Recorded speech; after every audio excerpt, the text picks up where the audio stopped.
The Assam Legislative Assembly today witnessed a major legislative development as the state government introduced the Uniform Civil Code, Assam 2026 bill, marking a significant step towards restructuring personal laws in the state. Notably, the bill was tabled by Parliamentary Affairs Minister Atul Bora on behalf of Chief Minister Himanta Biswa.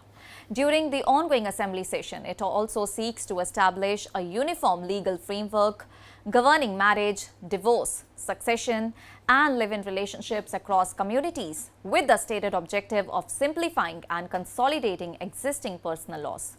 According to the statement of objects and reasons presented with the bill, the proposed legislation aims to regulate key aspects of family law, including fixing the minimum marriage age at 21 years for men and 18 years for women, prohibiting polygamy, ensuring equal rights for daughters in parental property, and introducing legal recognition for live-in relationships. A notable provision requires mandatory registration of live-in relationships, which the government says is intended to safeguard the rights of partners and children born from such unions.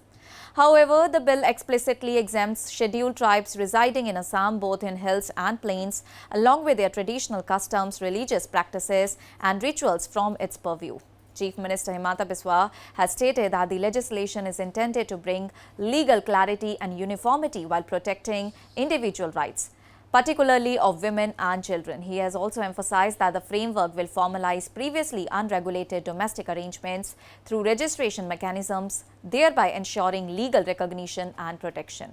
The bill also retains the existing legal marriageable ages while also introducing a blanket ban on polygamy and strengthening inheritance rights for women.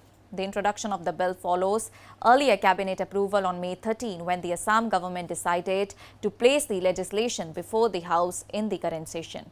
The move aligns with the broader political commitment made by the ruling party in its manifesto ahead of the 2026 state elections. The government has also positioned the bill within the broader unconstitutional vision of a uniform civil code as outlined in Article 44 of the Constitution of India, which encourages the state to strive towards a common set of civil laws for all the citizens.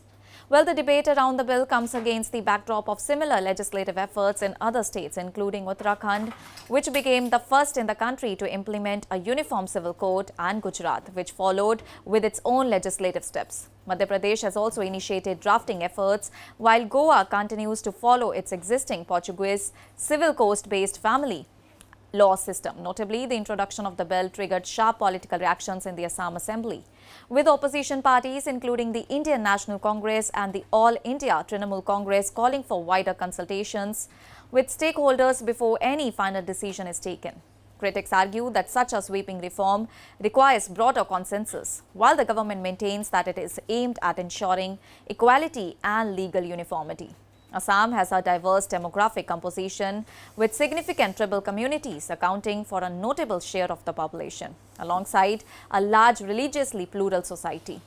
And in this context, the bill's exemptions for scheduled tribes are presented by the government as a measure in order to protect indigenous customs and traditions while still moving towards a standardized civil framework for the rest of the population.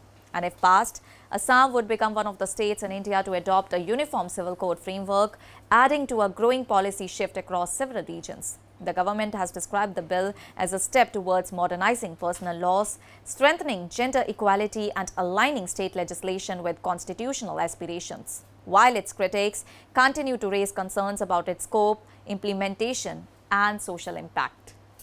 That's all for now. Stay tuned to the Savera for more updates. Do like, comment and subscribe to the channel.